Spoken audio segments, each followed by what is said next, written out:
Stephen, can we first get your reaction?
Well, good evening, ladies and gentlemen. Welcome to Rangers Radio. This is True, and in keeping with the times, I've prorogued my pal Oxshire to Monday night.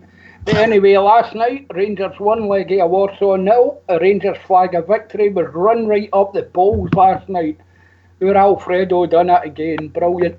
The club faces further partial closure for the second time due to the songs for the first leg in Poland. The group stage draw has been made and Rangers face tough opposition. Talking of opposition, we'll be previewing Sunday's game, Bring It On. We'll all be asking, how much of a tadger is Arthur Boric, the Tolly goalie? All this and more. But first, last night's game, and on the panel tonight, as usual, we have Bridgeman, we've got JFK, we've got Rudy, and we've got Fox in the background. Have I missed MD? Yeah, I think you covered all bases there, True. No, so how are we, guys? Okay? Brilliant, True. Brilliant, pal. Good, good. Bridge, you were at the game last night. What were your thoughts? Can I just say a huge good evening to you guys in the panel? Massive good evening to all the guys in the lobby and to all our Rangers fans listening in all over the world. Good evening and welcome to Rangers Radio. Sorry, What Bridge, was that question there, True Blue? Oh, never mind, I forgot now. You were at the game last night. What do you think, fantastic. pal? Fantastic, pal. The experience was incredible. It took me back to so way back when in the old Ibrox, and it was just wonderful to listen to the guys, the happiness in their voice. Even when we weren't winning, they thought it was a really good. We were on tenterhooks most of the time, but it was that nervy feeling. You're still quite confident in the way we were playing. We were doing well. You know, I thought it was fantastic. Obviously, we could go through and say, well, we made a mistake here, and we let the ball run out there, and all that crap. But really and truly, what a performance by our team and our management. They were wonderful, just wonderful. Fabulous result. One of the best results that Rangers have ever had at Ibrox. Fantastic. Great to see. Marvellous to be a part of. Thoroughly enjoyed it. Yourself, Jimmy? It was a great night.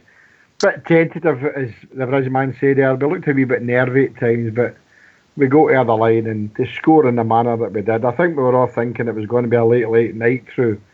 Extra time was beckoning, but what a Bobby Jones for Alfredo to put the ball in the back of the onion bag. So, yeah, we got our just desserts, mate. It was a good reward for us. A win. We deserved the win over the two legs. So really pleased about that, True. Well said, mate. What about yourself, Rudy? I missed about the first maybe 10 minutes through the game. I just got back in for work, and obviously first thing I done was get the telly fired up. The atmosphere, I was saying to the boys earlier there, the atmosphere coming out my speakers was just sounding incredible, you know. But I thought the first half was a wee bit tentative, you know, a wee bit kind of, you know, this is a good side we're playing here. And they are a good side, True. You know, I think they're ranked in the UEFA rankings maybe about 66, 65, something like that, possibly, but whatever it is. They're a good side. They thought they defended really well at times.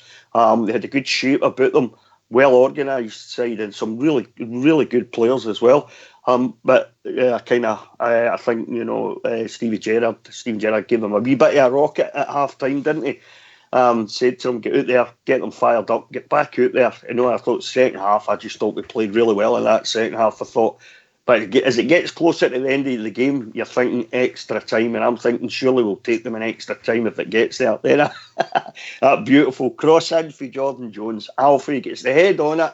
90th minute, it's in the back of the net. Honestly, my neighbours must have thought there was a murder on me and the missus off the couch going absolutely ballistic. The dog's going off a lot and everything in the house.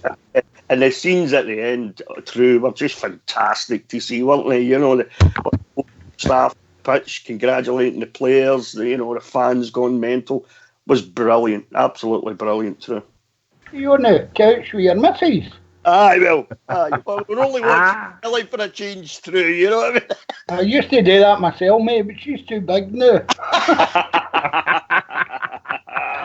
that main chair. I'm not saying nothing, but it was Rudy Bear, can I ask you a quick question, pal? Fire away, Tell us what you had for your dinner tonight, please. Oh, nice chicken Kiev tonight, Bridge. Some peas chicken and carrots. Some peas and carrots, nice wee baby potatoes with some butter and mint over the top of them. It was lovely. Really nice. Wow. Man. Just amazing.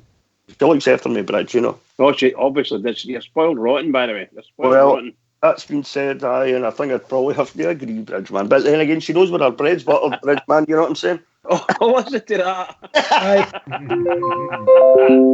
The couch for the sound of things.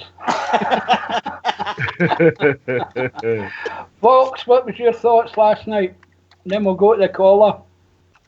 Oh, absolutely tremendous. What an atmosphere. I'm glad I'm not the manager, because I'll be honest to say I'd had my LS off after 70 minutes because I didn't think it was going to be his night and swapped him with Jermaine Defoe. That shows you what I know, the boy pops up and scores a winner. Oh, absolutely tremendous, mate.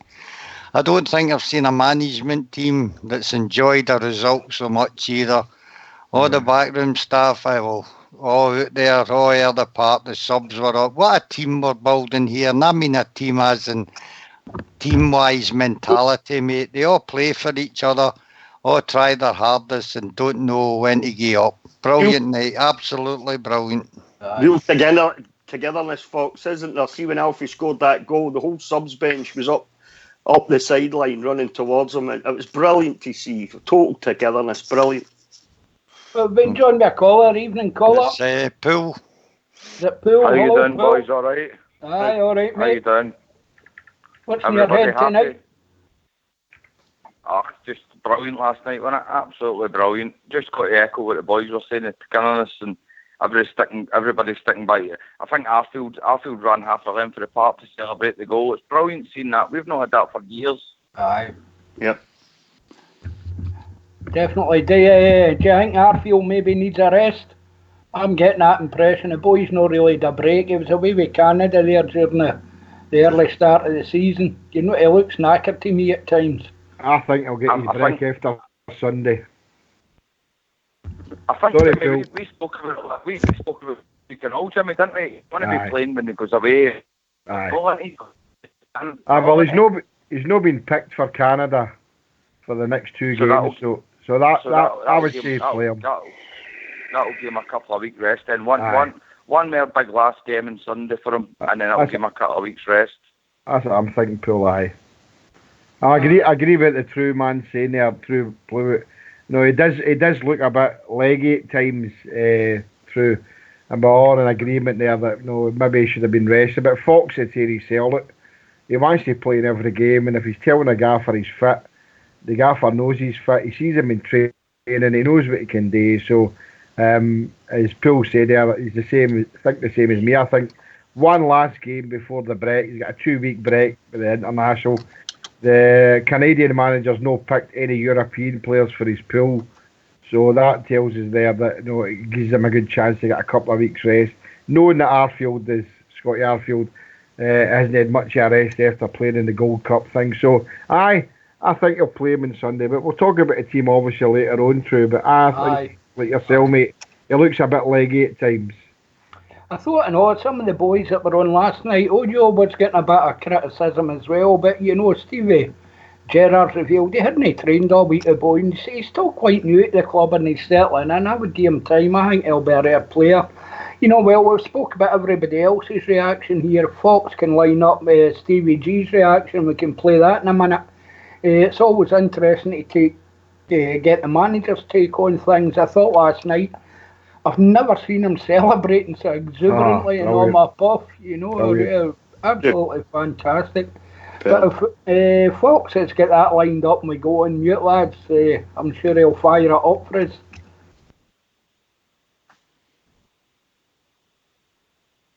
Stephen, it's a quite brilliant night for the football club. Can you put it into words for us? It's quite difficult right now. Obviously, emotions still running high. Just had to get myself off the ceiling, really. Listen, it's about the players.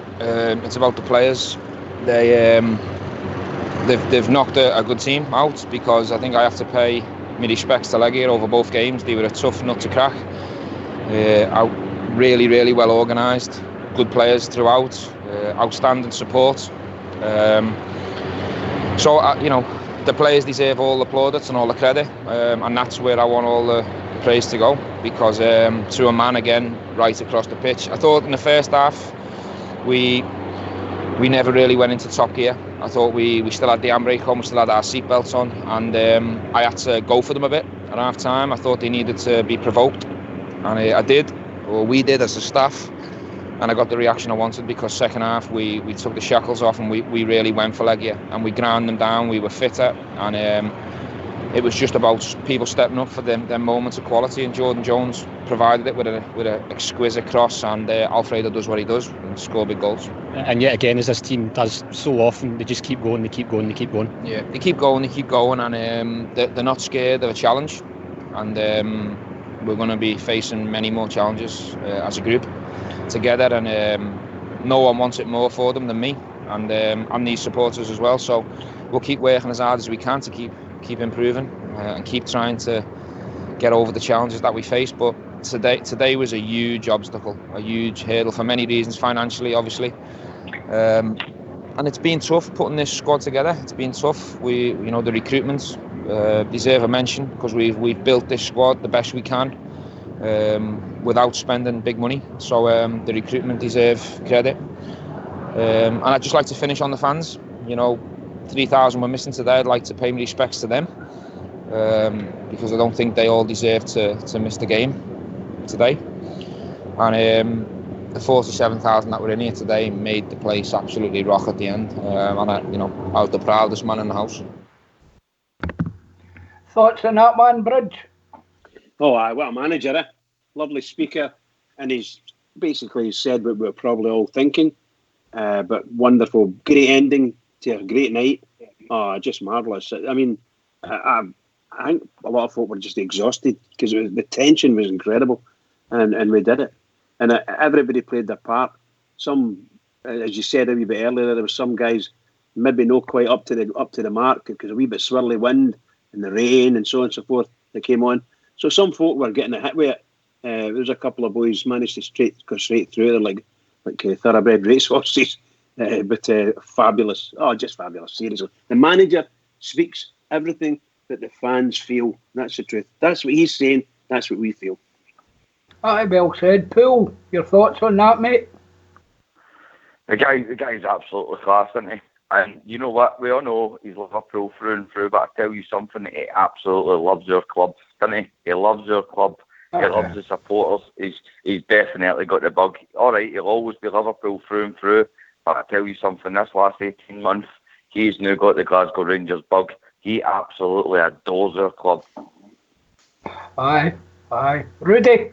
Aye, he's just got class and abundance through. And thinking back to some of the previous managers, I used to sit behind the couch watching through my fingers at interviews and stuff like that. That's not the case. Absolutely fantastic. And he's. It's like he's so quickly became one of us through. He feels the same way. as Poole was saying there, he feels the same way about the club as we do, and you see it coming. I mean, there's no way you could have wiped that smile off his face last night. He was absolutely buzzing, and it was fantastic to see. I just love him to bits. You know, as long as we can keep him here at Rangers, the better, in my opinion. True. Aye, well said, mate. Yourself, Jimmy, what was your thoughts there? I think his reaction through with him and the backroom staff at the final whistle, with the goal and then the final whistle, it just showed us what he all feels about Rangers, the same as we do. We love Rangers. And I think, same as Poole there, we all know that where he comes from and what he's all about with Liverpool, but he's shown that he's a true Rangers manager, and the way he conducts his pressers and that. But he said there, the bit there he was talking about the fans and that, and we were talking before we came on the show, and see if any agree with me. I just think the atmosphere last night was getting back to the old Rangers way, without all the add-ons, as you all say. And I thought the fans last night were absolutely fantastic, and the gaffer applauded us on that. Singing on every stand, coming for stands that we don't normally hear for on a week-to-week basis. And I'm not taking anything away for the Union Bears, they do a good job, but the atmosphere was absolutely rocking, as the gaffer asked for, and I think he showed us his appreciation at the end. I've never seen him celebrate like that, even for Liverpool sometimes.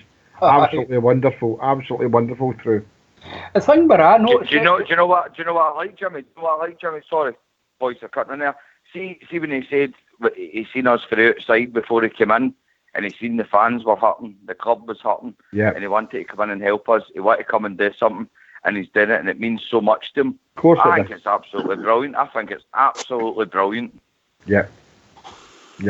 Carrying on for your point there, Jimmy, where I noticed it last night, and I mentioned it last night, was on the show. You know what a difference there is even on here now. And I think some of you have mentioned, you know, we're starting to look like a real Rangers team now. And I think we're getting there slow but sure. But the manager paid tribute there to the background staff and everything else, you know. And I think he's 100% right. We're not getting much wrong nowadays, certainly not on the footballing side of things. I think they've been absolutely brilliant for the team he's put together, not just loanees, but people he's brought in. You know, I think Glenn Kamara, for instance, was a masterstroke there. But when the boys is asking, Bridgeman, what did you think of Katic last night?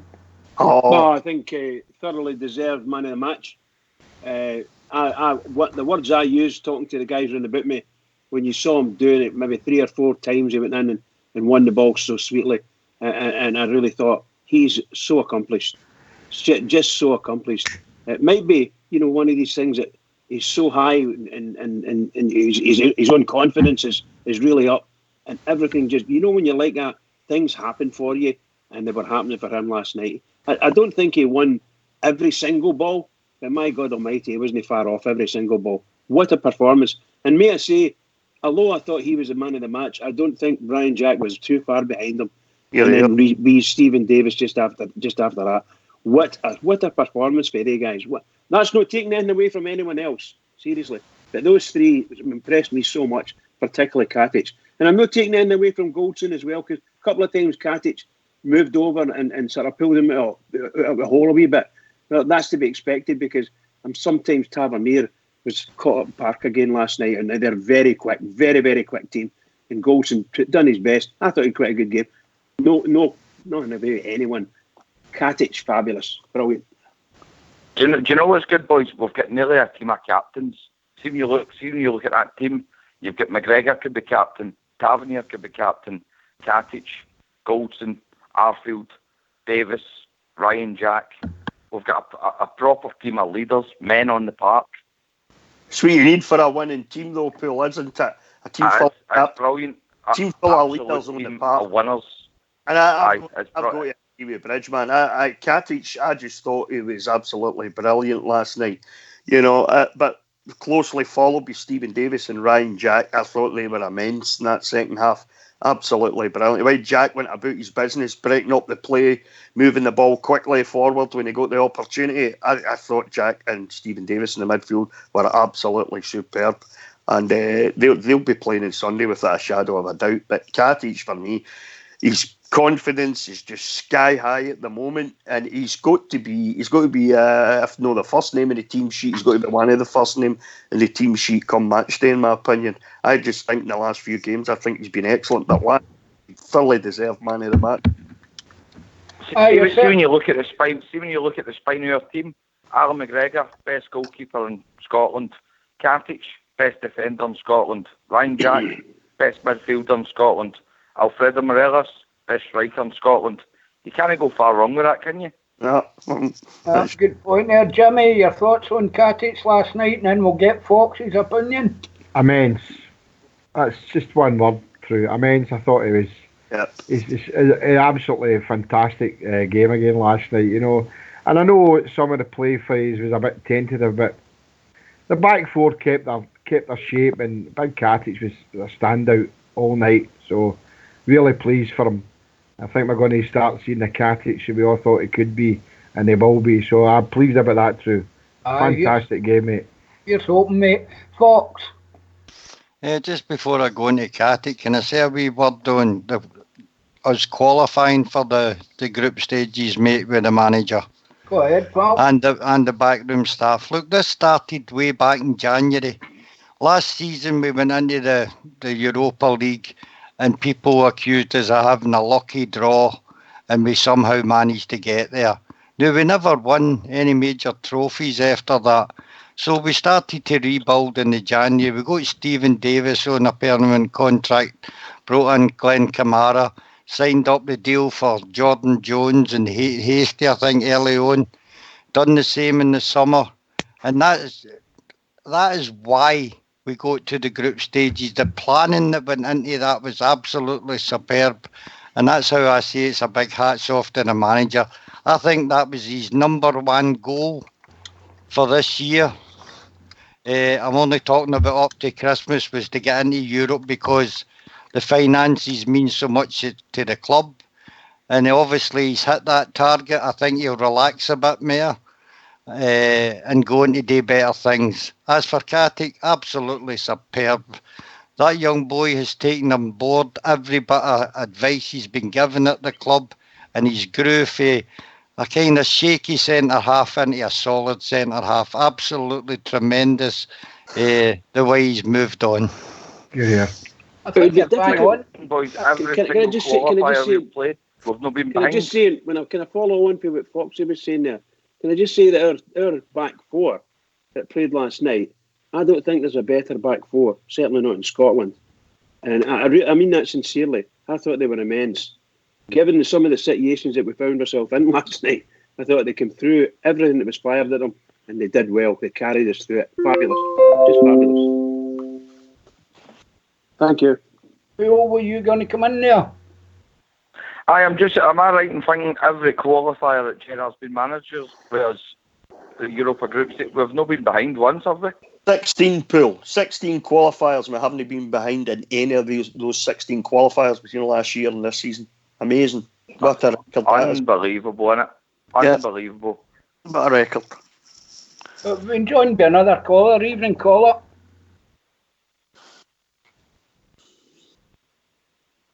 Hello. No, Jimmy, Poole was making a point about the spine of the team. Would you go along with that? Oh, definitely. And I'd really like to, what Fox was saying there. I mean, Katic has come into his own now, and I agree with what Fox was saying. I mean, I'm not saying he was a mediocre player, but it looked as if he'd a lot of learning today, and he's certainly learned a lot coming to Rangers. And I think he's a star in the making. And if he keeps playing like that for us every week, and that's a thing, True. We need to hope that these players can play like that every week. I know last night's result was a fantastic result. Some of the play was a wee bit patchy, but I think the players were a bit nervous. But going forward, I think Katic is obviously, for me, a major centre-half and a major defender for the team that going forward, he's got to make sure that he plays like that all the time, mate. I think he'll keep the big man out of the team anyway, the big 3 million man. I think he's going to be struggling to get in there. We're talking, I think the caller's on the line now. Hello, caller.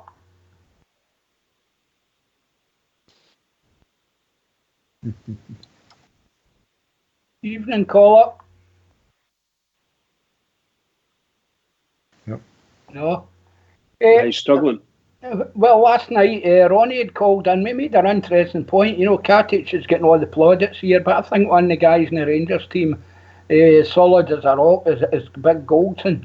I think so too, yeah. I made the point last night. It reminds me very much of Davy McPherson. He's got that kind of awkward gait about him. He looks, you know, as if he's got all the time in the world, you know. Good comparison. I think that's maybe the problem with him, Bridgeman. He's kind of slow and ponderous. He looks that way anyway, you know. But certainly a great player. He's been, you know, a solid starter for us anyway, mate. Eh? Well, he's giving the back four his experience. You know, he's the most experienced in the back four for sure. Certainly at the level we're at, and I think he does a grand job for us. I really do. I think Helander eventually. I think Helander will win a place in our team, but it's going to take quite a while because he would have to oust either Goldson or Katic. So he just has to wait his time. That might take an illness or an injury or something like that. They're going to put them out for 2 or 3 weeks to give Helander a chance to come in. But everybody's saying how good Katic is, and they all can't be wrong. Katic is playing really, really well, and there's very few players. He's given the chance to go and attack the ball because Goldson lets him do that, in my opinion. And then he switches over, and Goldson goes and attacks, and they're both good. But I think Katic is a bit, shall we say, a bit sharper and bigger and harder. You know, he's a big, heavier boy. So when he hits them hard. I think the new will bump into Barisic. Barisic didn't know where he was for a few minutes, you know. A friend told me the day, Bridgeman, that Tom Miller at the commentary last night actually compared Katic to Richard Goff. Did anybody hear that?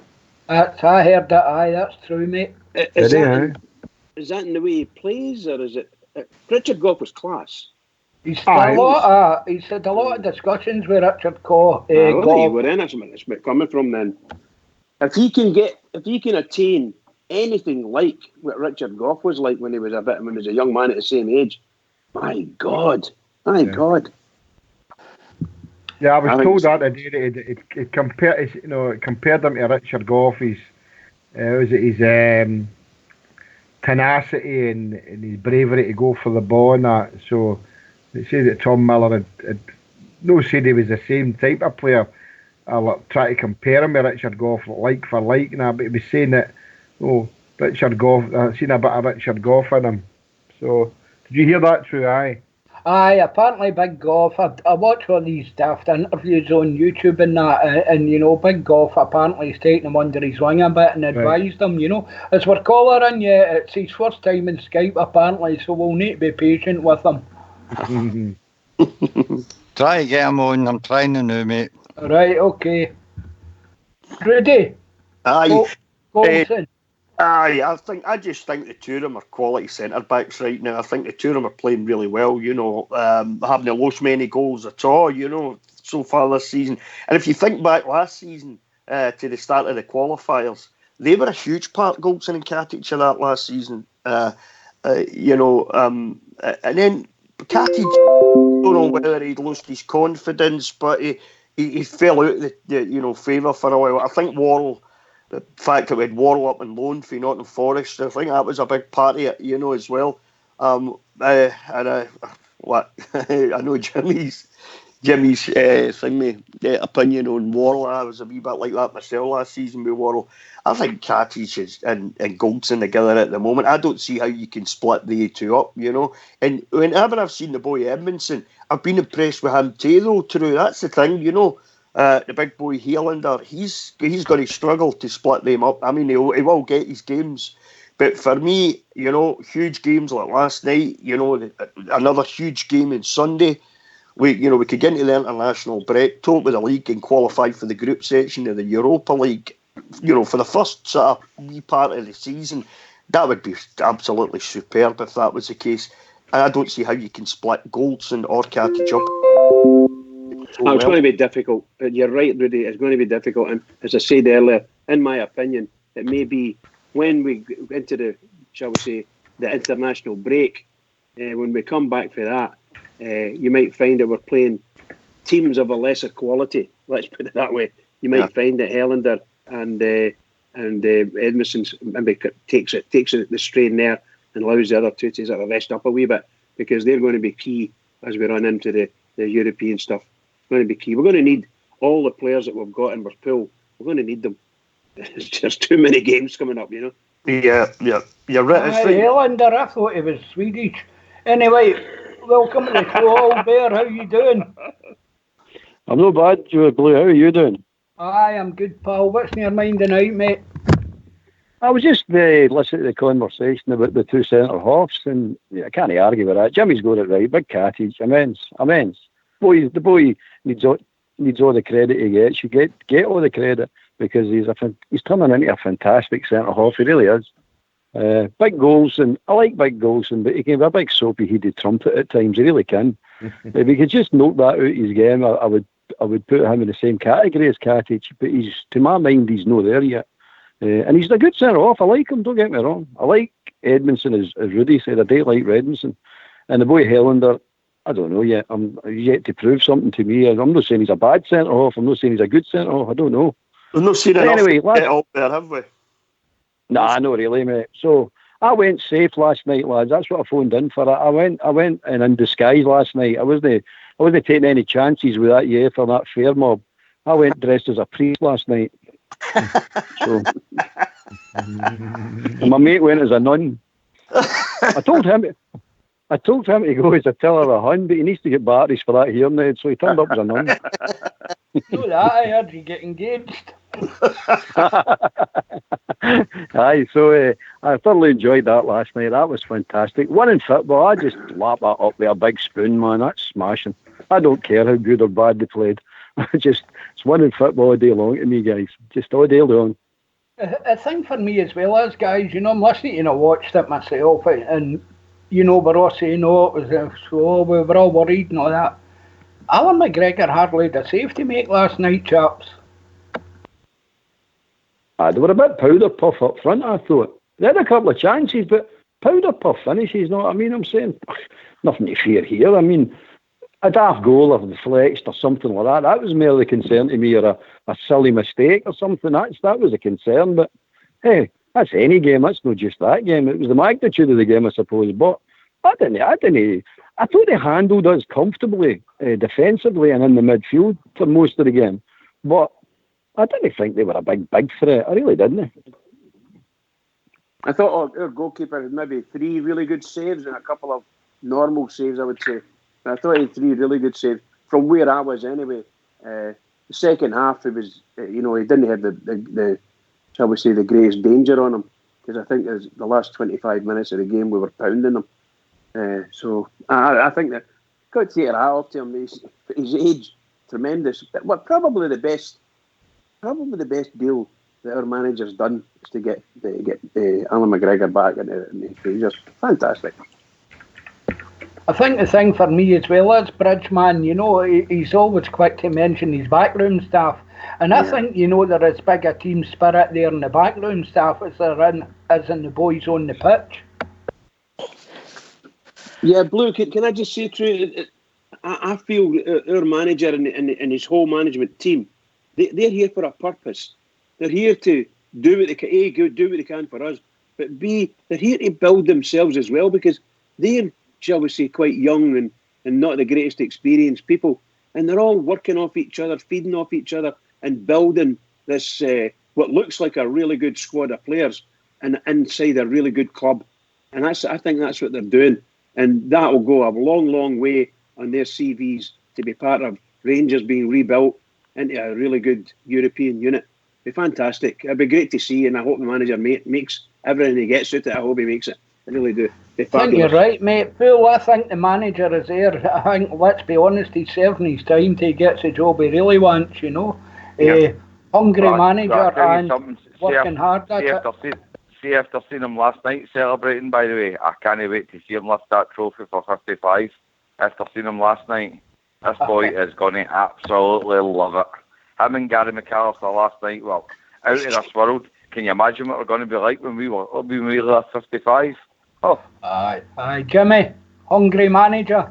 Oh, of course he is. You know, as Paul says here, look, we're not kidding ourselves on here. We know but his heart is with Rangers and you, but we know where his real heart lies, you know, because he's a Liverpool legend, true. And we know whatever he does at Rangers is going to impact him if he does get the Liverpool job sooner rather than later. So, I mean, we'd love him to stay here for 5-6 years, but we know that's not going to happen. Let's be realistic. But while he is here, I'm like Paul, let's see him lift to 55. There's a reaction for him and the backroom staff last night was absolutely fantastic. So while he's here, he'll do the best job he knows he can do, and he knows we're behind him. So let's support him as we always do, and we'll see where it takes us. Maybe we might be able to tease him to stay here more years than we think he could stay, but Liverpool's the thing he wants, and if he's successful with us, true, we can't begrudge him that, mate. So as long as he brings us 55, stops the puddle drinkers doing 9 in a row, I'm a happy man. A Scouse pal. Jimmy, when was the last time you seen that?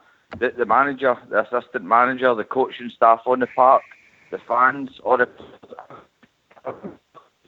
Usually when Walter used to run up down the touchline and when we scored against the puddle drinkers. You know used to love that.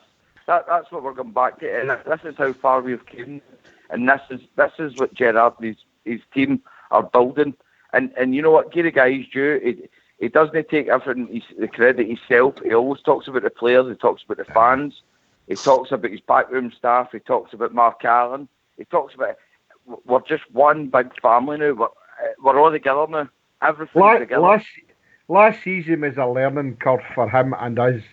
You know, all the rubbish that was being talked, and he was a fledgling manager. He came for an under-21 coach.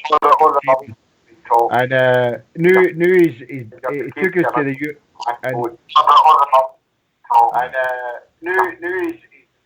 Somebody get the show in the background. Aye, somebody has, aye.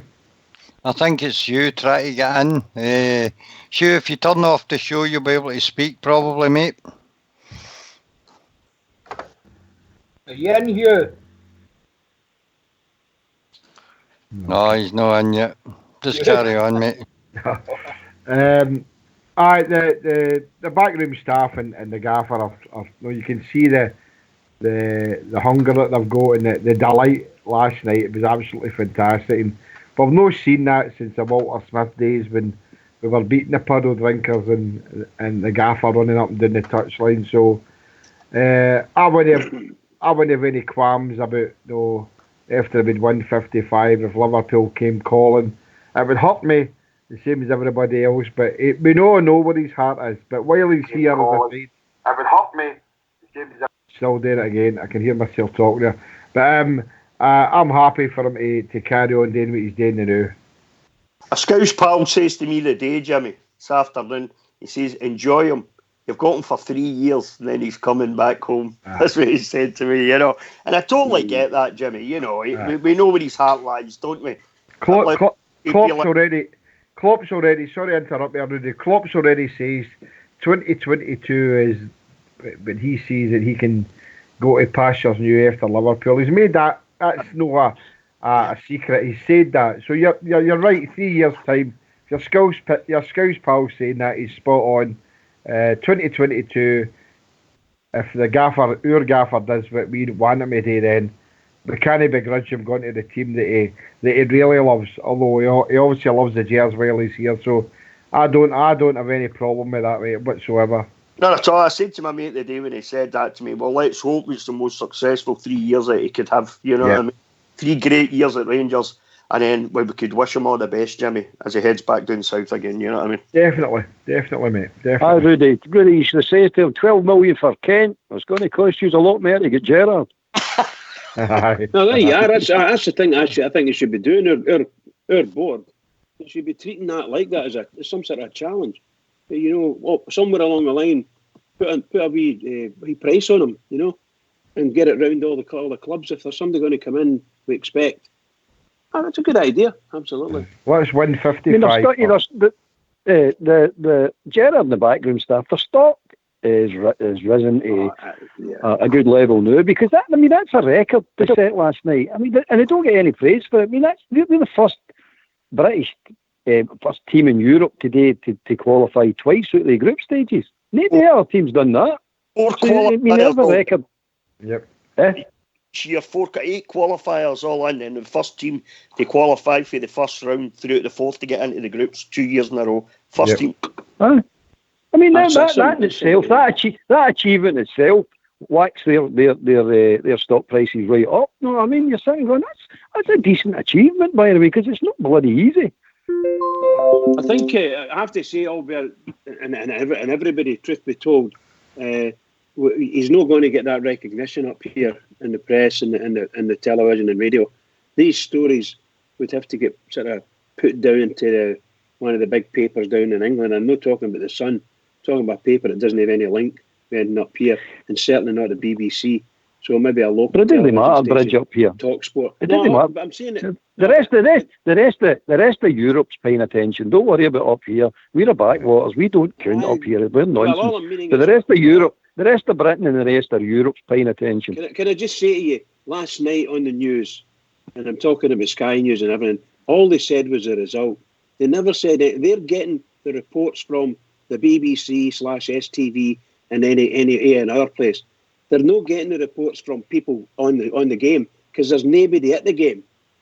There's nobody going to our games. So all that marvellous atmosphere and all that, it was great for the Rangers fans and the further Rangers fans further afield.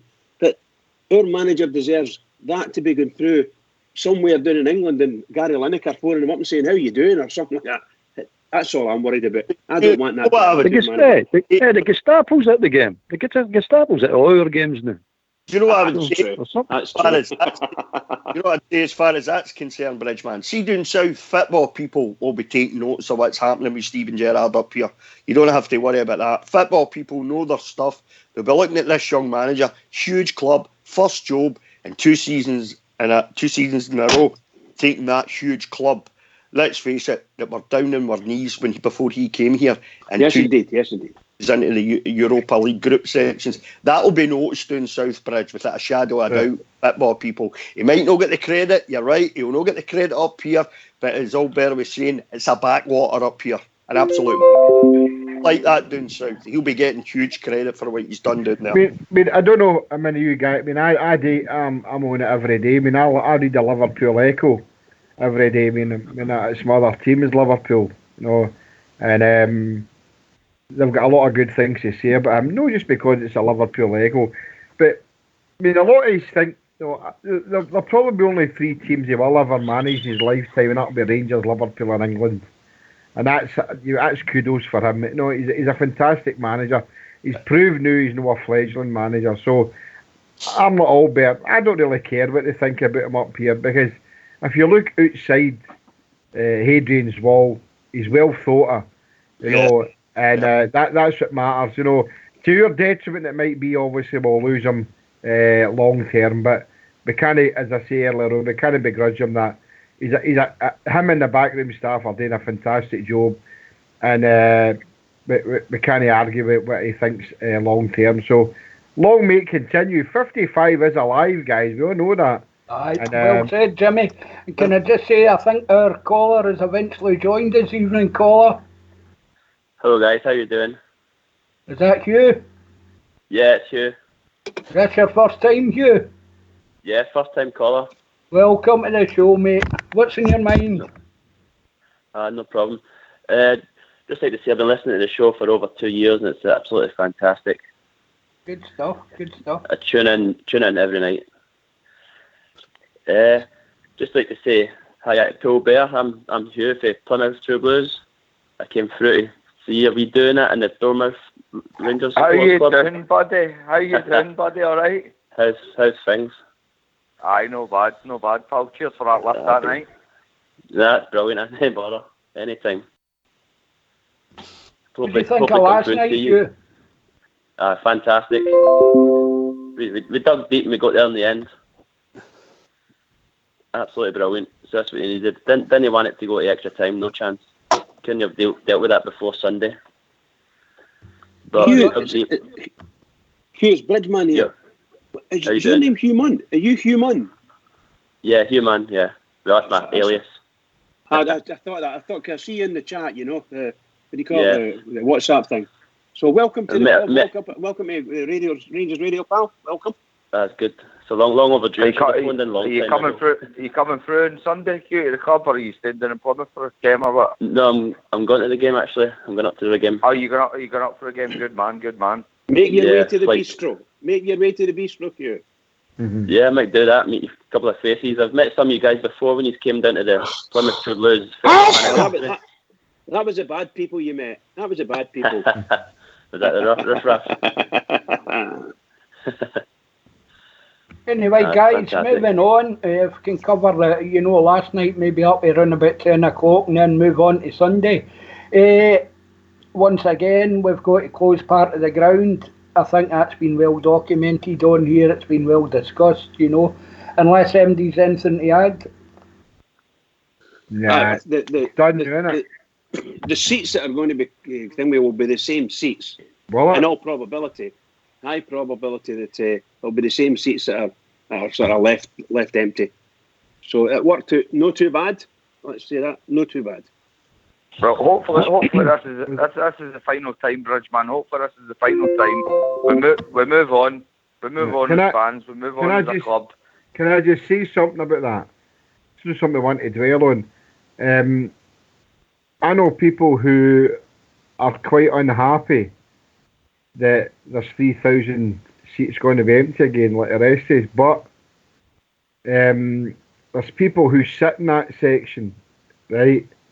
And the club deck, who are saying they weren't at Europe. And there's some fans in BF1 who weren't in Europe, right? And the question they're asking is, why would I be banned for going to see Rangers that day? Is that not a good? No, I mean, I wasn't at Europe, so why are Rangers shutting the same place? Or why are Rangers going to shut this and shut that? Because UEFA said so. So who's punished? No, Jimmy, can I just say, I don't know which seats are going to be. No, that's a question. That's a question I was asked today, and I couldn't answer them, Bridge. I said, well, I don't know if Rangers will actually close the same part, or they'll maybe pick somewhere else. And as he said to me, well, it's unfair if they pick even somewhere else. Supposing they pick a part of the Govan front, how is that fair to the people who sit there who weren't even in Europe? So Rangers have got a big decision to make. Do they put as they seem to be doing, putting the blame on the Union Bears for the first banning, right? So is the second banning going to be just subjected to the Union Bears again? Or we don't know. Well, that's what I'm saying. That's a hypothetical. I'm saying it. I was asked that question today. You're going to remember Rangers. There was, I don't know how many hundred people or 1,000 people were at the game.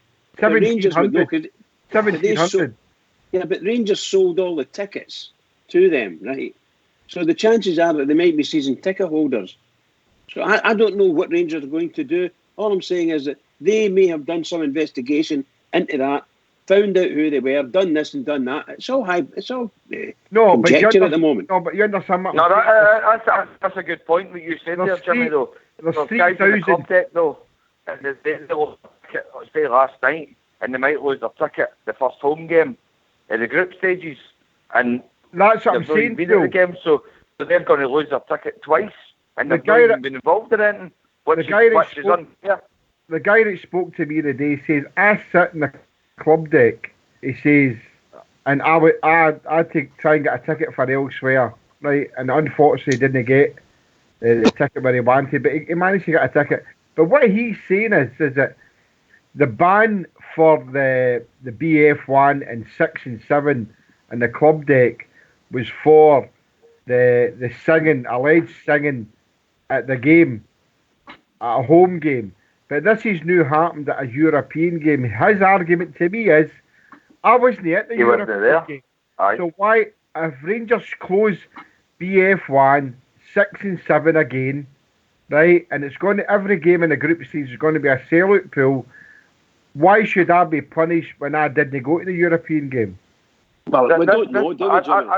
No, I never said that, Bridge. I think anyway, guys, listen, I think, it's been discussed to death, and I think no matter which part of the ground they put down, there'll be people in there who are maybe innocent of the alleged offences anyway. So I don't think the club can win in that situation either. We've been joined by... Phil, can I just say one thing on that, and I'll shut up for the rest of my life on it? All right, pal. My only concern, Phil, is the way they're doing the bands. Now, their band is, that's fine. And the sectarian singing, I've got, that's all fine, I agree with all that. What I don't agree with is they're now saying that if you change the words in any of these songs, they're still going to ban you because the sentiment still remains the same, which is a lot of nonsense. So in actual fact, what they're telling you is we can ban you for any song that we feel that we want to ban you for. That's my concern, and I think the club should come out and fight this. No, the bands need to stop. The club, we need to come out and fight this, by the way, because I tell you, it's not going to stop. See, like last night, all right, the fans never done anything right, so it's not going to stop at that, because it's going to keep going, and they're going to keep finding stuff. They're going to keep finding stuff, and they're going to keep going at it. And we're going to need to have a strong backbone. The club's going to need good lawyers, or whatever it needs to be done, and we're going to need to fight it, because it's not just going to stop. It's not going to stop overnight. They're just going to keep going, and they're going to keep going for us. Aye, well, I think we can move on for that anyway, guys. We've been joined by a caller and Big George. George, I'll go to the caller first and then I'll bring you in, mate. Evening, caller. Hey, boy. I think that might be me, it's Smurf. Hello, Smurf. How you doing? Hi, Smurf. Hi, how you doing? All right, Trips? I'm doing okay. I think what we ought not to be doing is fighting and arguing amongst ourselves and having discontent about this. Ultimately, it's black and white. The songs have got to stop. It's done. It's finished. And we need to move on and move on with a bit of unity. We're all unionists, so let's remain united. That's my only point. Well said, pal. Well said, mate. George? Yeah. Hi, Drew. I wanted to... How you doing, Drew? You all right? Everyone in the panel, how you doing? All right? Aye, everyone's cool. Hey, George. Talk about the game, Drew. I ken you've moved on a wee bit, then I ken you've got to go at 10 o'clock. But I'm over the moon with the game, how we played last night, Drew. How we came through that. That's a really tough team to get past, Drew, and we've done it. I think the fans were outstanding. Great point Jimmy made. Sometimes there's certain parts of certain stands, just in the singing, things like that. I think everybody played their part last night. The passion for our manager, True. Honestly, I could listen to him, I could watch him all day and all night. He's absolutely everything I'd expect for a Rangers manager. He's absolutely oozes class. Wee Morelos last night, fantastic. Ryan Jack, fantastic. Big Nico, absolutely brilliant. I mean, us Rangers fans, not just the ones that's been going, everybody True, who's had these last few amount of years, we deserve this good time. I really honestly believe we've got a great manager, and I don't know why to go into it again because we've spoken about it to death, but the punishment, we just need to stand up and take the punishment because they were the best fans, and last night that proved that. And by the way, the away fans last night made a bit of an atmosphere as well, so that's what they did, and I think it was quite colourful and quite nice the way they done it. And certain pictures I didn't like, didn't get me wrong, but all in all, I thought it was a great game, True, and I'm absolutely buzzing for us to have got into that Europa League 2 years in a row, True. That's fantastic for our club and fantastic for the fans and the manager. We all deserve it, True. The thing is, George, there's a whole there's a confidence about us now for any game or any team we're playing, mate, and that's the outstanding thing for me, buddy, eh? I think I honestly think I don't think we're terrible players, True. Don't get me wrong by any manner of means, but I don't think they're the greatest players in the world. But I think it was Bridge or Jimmy said earlier. Our manager's getting the top best out of them. He's getting everything on that park out of our guys. The captain's coming out right out of shell. Every single one of them. Great signing with the goalkeeper, and we're just becoming a right good squad and a right good team. And I think you could maybe take 3 or 4 out there last night and put a certain 3 or 4 back in, and we'll still get the same effort and commitment of them. The boy Jones came on the park, played his part. Alfredo was absolutely fantastic last night. Every time they were tackling him in the second half. They were leaning on him, verging him, and you could see him. He just wasn't biting it through. If he doesn't bite to that this year, he will be a 20 million. I'm not just going to score a £20 million striker. The guy is absolutely fantastic. So I'm really buzzing with it. It's really the absolutely fantastic, True. So we all deserve it. It's really good times again. Do you want to come in and George's comments? Yeah, can I come in and agree, say I 100% agree agree with with him? Oops.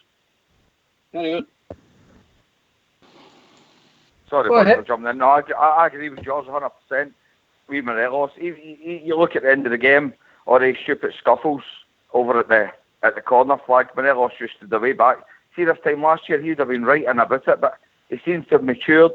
Gerrard's got all the players playing. They're fighting for one another. He seems to have got Morelos sorted. And as George says, if we Morelos just keeps going, playing his game, getting a spot left for absolute fortunes. Aye, can I just come in there, boys? Go ahead. Aye, I've said this before, maybe a week or so ago, maybe a bit longer, I don't know. But the vitriol that was coming Morelos' way in the media and in some quarters of our own support, well, let's get rid of him, he's a liability, etc. But getting all that at the tail end of last year, this wee guy's come in, doesn't even speak the language, 21 years old, just a kid, a development player, if you like, really, where it would be with a lot of clubs. And he's led our line. He stood up to everything, been kicked, bullied, shoved about, barged about. If you think back to the Aberdeen game with McKenna, after the ball, he get barged. Second time after the ball, barged again, reacted, he gets sent off. It's all been one-way traffic. And that wee guy stood up to everything. And we've got that first season with Stevie G under our belt, bit more development, and he's grown again. I think, people of lesser character would have curled up into a wee ball and couldn't have dealt with it. Better players than him have come to Ibrox and failed. So well said, mate. I think he's to be applauded, and if he's got that mental strength and that attitude and that character, and I said before, he would have been a Jock Wallace player, full of character. Then God knows what he's going to be like at his peak at 27, 28, 29. And I think we should be applauded. We've got a diamond of a player and a character there, and we should appreciate him while we've got him, rather than trying to flog him. Well said, Nate, but the manager mentioned today that no more players would be leaving. It's too late for replacements or anything, but we'll hear that later on. We'll carry on with this up to, it's nearly tune time, guys. Bridge, you were wanting to come in there? I just wanted to come in and say one thing, or two things actually. I want to say I met a young lad last night. He's in the lobby there, Blue Blood. Marvellous, nice lad, nice to meet you. Really pleased to meet you and your wee daughter. I think her name was Elise. Magic to meet these people. Tremendous. I think the bistro does its work. Lots of folk come up there and start to get to know people, put a face to a name, It's just brilliant. So lovely to meet you there, Blue Blood, and your wee daughter. Well said, Bridge. I can get an announcement to make myself. My wee granddaughter Sophie has been invited up to the elite at the Hummel. Great left peg on her, and I call her Daisy Cooper. So a big shout to Sophie, well done, darling. And I think Fox will just be getting a tune lined up for it, and then we can discuss the draw for Europe. If you'll all like to jump on to mute, guys, we'll carry on.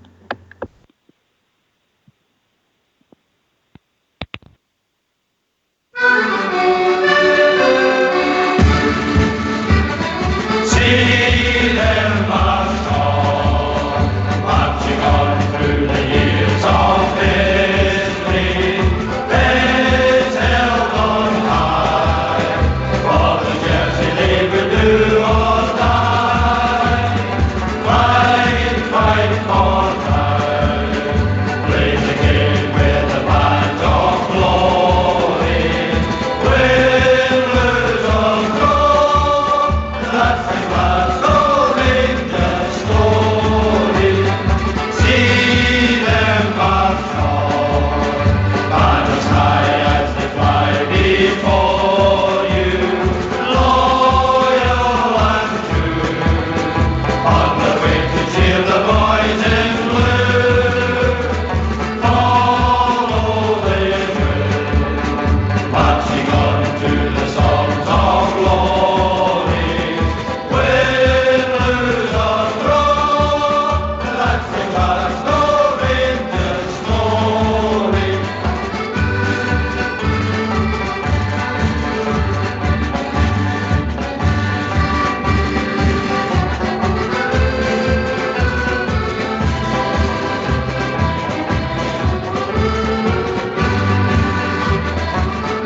absolute class, Fox. All the accordings, you can't beat them. Brilliant.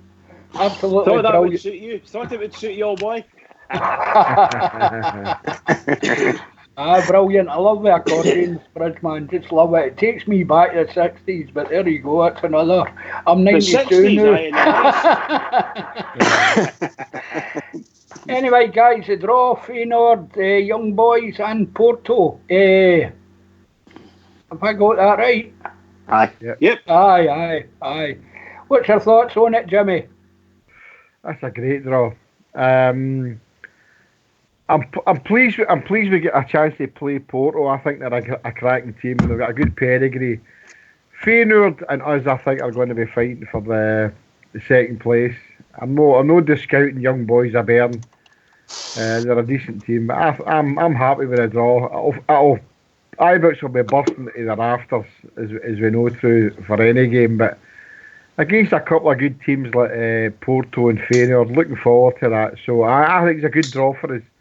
Some people are saying it's a hard draw, but no, I think it's a favourable draw, and I think the way we're playing now, we can be happy with a lot as a day. So I'm pleased about the draw, mate.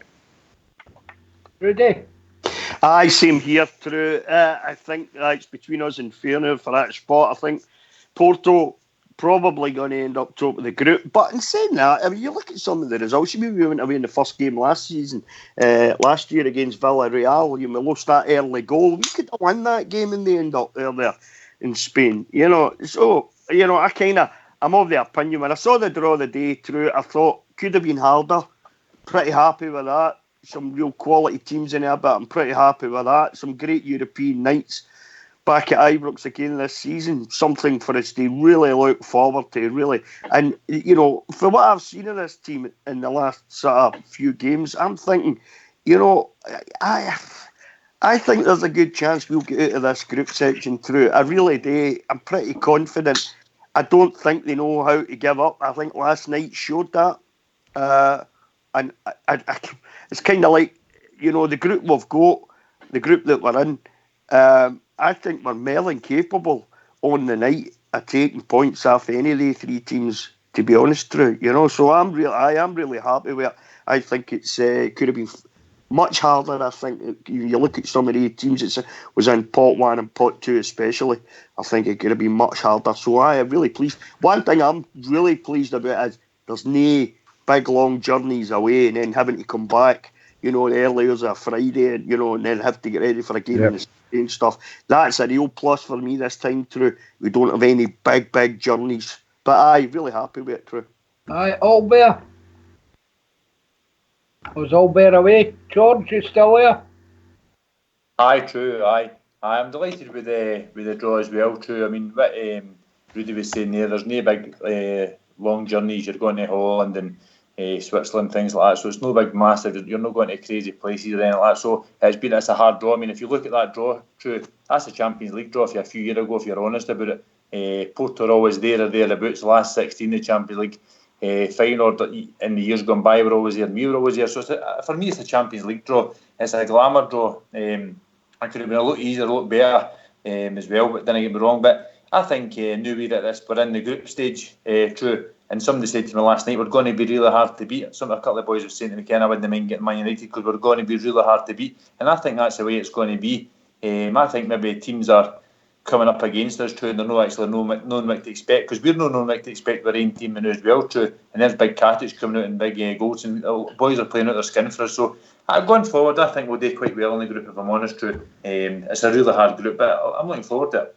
I think they're all hard groups anyway at this stage, Paul. I like it and all, boys. It's all big teams, and it shows you where we've came from. We're back in, isn't we? It's good. It's good. Yeah. Breaking up a bit, pal. You're breaking up. You're breaking up, mate. We'll go to Bridgeman. Oh, you're back. Aye, can you hear me now, boys? Aye. Aye. No, I don't fear anybody at Ibrox anymore, boys, at all. I think at Ibrox, we're just really, really strong. It's a good draw against the big boys. This is where we wanted to be. Look where we've came from, now we're back. This is the games that we won at Ibrox. And I don't fear anybody at Ibrox anymore. Gerrard's brought a good bit of fear factor back, and I don't fear anybody. Yeah. I think our expectations are lower in Europe anyway, as opposed to the domestic scene, Bridgeman. Aye, absolutely. Yeah, look, we're under no illusions. It's one of these tantalising draws. You think to yourself, you look at them, you think, we could beat them. We might struggle a wee bit with them, but we could end up in second place here with a wee bit of luck. The truth is, these teams are, if not better than us, every bit as good as us. So we need to find a new level. The manager needs to find something in the players that will drive us forward, boost the morale, boost the confidence, and just like they did last night, come out and play really good football and 11 players together on the pitch, and let's see if we can go past them. Because I believe sincerely that team with that manager and that management group, we should be able to lift ourselves to the levels that these guys are at, and we should go through. With a bit of luck, we need that wee bit of luck to get us through as well. These are the games that make us stronger. Can I just ask, guys? I hate this new Skype thing. I don't know who's on the phone. Who's still on the phone, Fox? I don't want to be missing anybody out. I am still here, Smurf. Oh, Smurf, how you doing? What's your thoughts on the draw, mate? I think it's a very good draw for us. One of the guys said earlier there that, it's a real added bonus that we don't have long haul flights and all that kind of nonsense. Because I don't think, we kind of take our eye off the ball domestically. 55's got to be the prize all day long. So, but we can certainly go through, and it's a great exercise in finding where we're really at, what level we're at. Because again, like one of the callers said, we don't even know what our level is yet, really, because we're on such a fast pace of development. It's great, it's brilliant. I think it's fantastic. Yeah. That's a good point, mate, actually, But for me, I think in practical terms, if you're looking at it in finances, we're getting these extra games. Win, lose or draw, go through or don't go through, that's extra revenue for the club, which seems to be getting reinvested in the right places anyway. Fox, your thoughts on the draw, mate? Wasn't really bothered who we got in the draw, mate. Our hard work's done just getting there. The rest is all about enjoyment to me. I'll be going to Ibrox for these 3 home games, hoping to see Rangers stand up for themselves and be counted. Win, lose or draw as the Rangers score as goes. I'll be there and I'll be wanting to enjoy it. We'll do as good as we can. I was hoping we would draw the puddle drinkers myself. Actually, we came out the draw to go in there at one time. We were indeed, That was the next one. True. The fixtures coming back for Europe. I've got the amended league fixtures. We play Feyenoord on September 19th, and then we're away to St Johnstone, which will be the Sunday now. And then we play Young Boys on the 3rd of October, and we're at home to Hamilton. 24th of October is Porto, and then we're at home to Motherwell.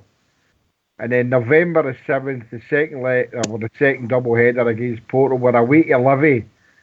And then November the 28th, we're away to Feyenoord, and we play Hearts at home. My birthday, 1st of December. And December the 12th, we play the Young Boys, and then we're away to Motherwell. So I think these fixtures as well are very kind to us, are good, because it's a short journey, and we've no what I would call, we're not playing the puddle drinkers, we're not playing the shaggers, we're not playing the spoon burners away from home. So I think that's quite favourable in that way, and I'm like the Fox man there. I mean, I'll be there for the 3 games, and it's a win, lose or draw. Always support the team, and I'm quite confident that we can come away from Ibrox with at least 9 points for the 3 home games. I'm not saying easy, but I think we're more than capable of doing that. That's what I thought today, Jimmy. When I seen the draw, I thought if we can get 3 wins, it'll not be easy. But 3 home wins and maybe take some for an away game, you're right in there. You're in there with a shout.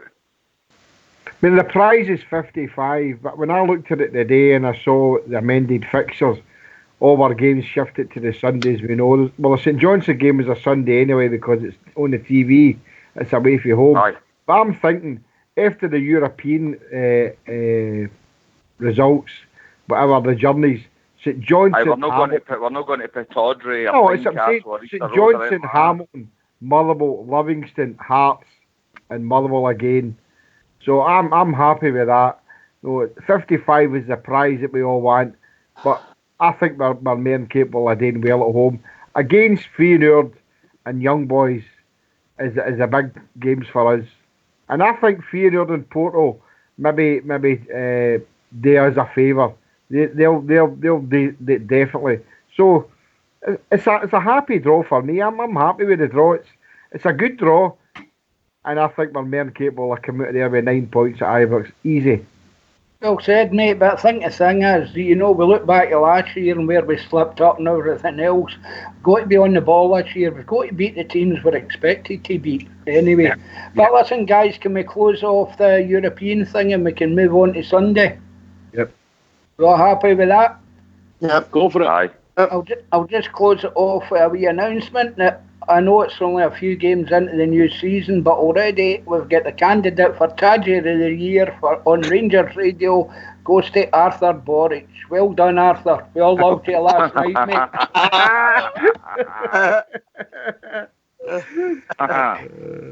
But anyway, guys, when we start off, I know the manager of the presser of the day with James Tavernier. And if Fox can line that up, we can listen to the manager's opinion, then we can go and discuss, preview the game for Sunday.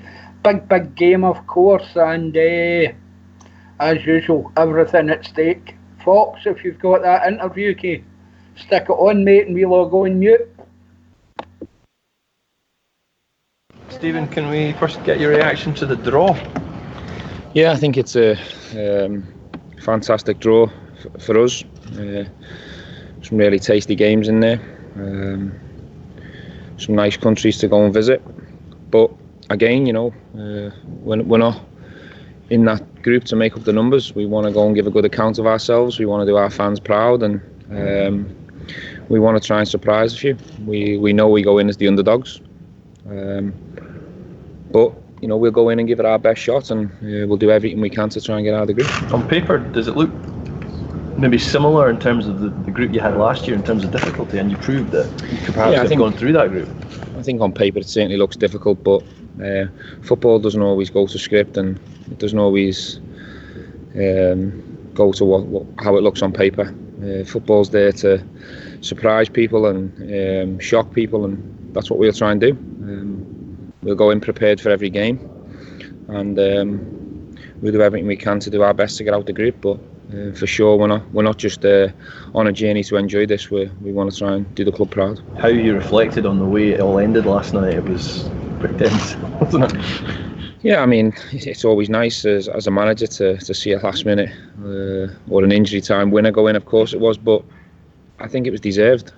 I think certainly from the second half performance we were outstanding. We kept pushing. We kept looking for the answers. We were aggressive. We were positive. We played with freedom. And I think the injury time winner was a reward for us, trying to suffocate Legia. But they defended very well over the two legs. They're a good team, and the players deserve a lot of credit for knocking a really good team out the competition. The level will go up again now, with all due respect. We noticed last year when we went into the group stages, Villarreal coming, Rapid, Moscow, really tough challenges. And again, it'll be the same. Porto, Feyenoord, top teams, young boys. I'm sure they've got a plastic pitch over there as well, so each team will pose different challenges and different threats to us, but we'll be ready when they come round. Now all our focus turns to another big challenge for us at the weekend. Years gone by, we're really surprised this being a Champions League group stage. So the sort of magnitude of the clubs that are involved. Yeah, I think it's so difficult now to get into the Champions League. The amount of money that's getting spent around the world in different countries, it's so difficult to get into the Champions League, and I think the Europa League's become a lot stronger because of that. Again, as the competition goes on, there'll be more Champions League opposition dropping into the competition after the group stages, so you're just looking at the draw and the amount of teams, the amount of quality sides with Champions League experience in the draw. It's such a difficult competition to go and win. Now look, we're we're obviously in there on merit, but we're obviously not one of the favourites to go and do that. But it's fantastic to be part of it, that's for sure. I think the finances involved, it can be worth up to £10 million participation in the group stages. Does that give you any avenue to go and perhaps explore the Ryan Kent situation? No, nothing's changed on the Ryan Kent situation. Again, we'd love to have him here.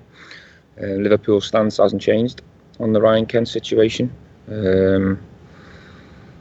So we move on and we move forward unless we were to get a phone call on that situation. It's as it was. But everyone knows what we think of Ryan Kent and how much we'd love to have him here. Would you be looking to use the funds that you might be getting from the competition to perhaps make any other business before Tuesday's deadline? Listen, we've done a lot of business in the summer. Just because we've qualified last night doesn't mean that the board are waiting at the front door with a bag full of money for me. Sometimes you have to realise that they gave us the support before last night to try and put us in a position to qualify. It doesn't mean that we go and knock on the door for more. I think we've had good support from the board so far, but nothing changes in terms of our recruitment and our drive. If a player becomes available that we think can improve the 11 and the squad, we'll do our best to be at the table. Using outgoings at all? Yes, there's a chance young Jake Hasty will go to Rotherham on loan in League One to go and get some games. He's a big talent for the future, one we've got a lot of hope for. But having had him with us for 3 months, we believe the best thing for him at the moment is to repeat games of football. So he's got permission to go and speak to Rotherham. He's going to have a chat with the manager sometime today, and he'll make the decision whether Rotherham's the right place for him. But having known a few of the Rotherham staff really well, I've got confidence it could be a good move for him. There's more noise about other players. I predict there'll be another 2 or 3 that might go out as well. But there's no solid information on it. Only Jake at the moment. There's rumours of a little Halty going out. There's a few different interested parties in him. Same with Grezda.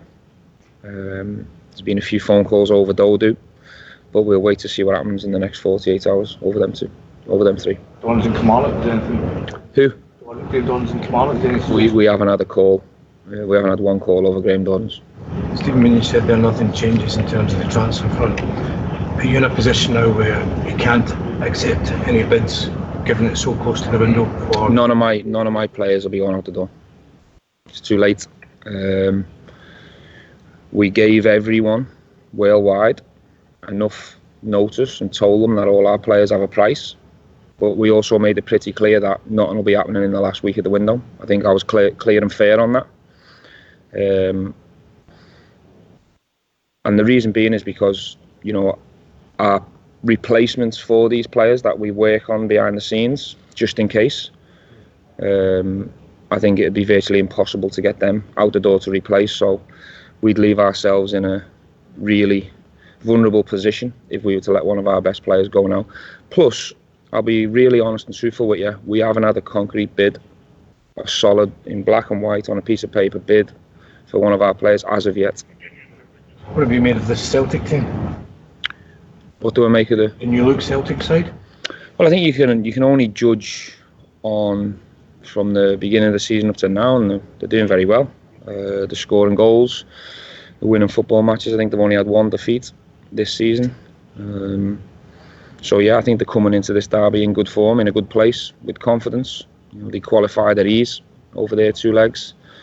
It's got all the makings to be a fantastic tie, and we're really looking forward to it. It'll be a tough game for us. I know you get asked a lot of questions about him, but how much of a different player do you think the overall package is Alfredo now to one in which he got sent off at Celtic Park?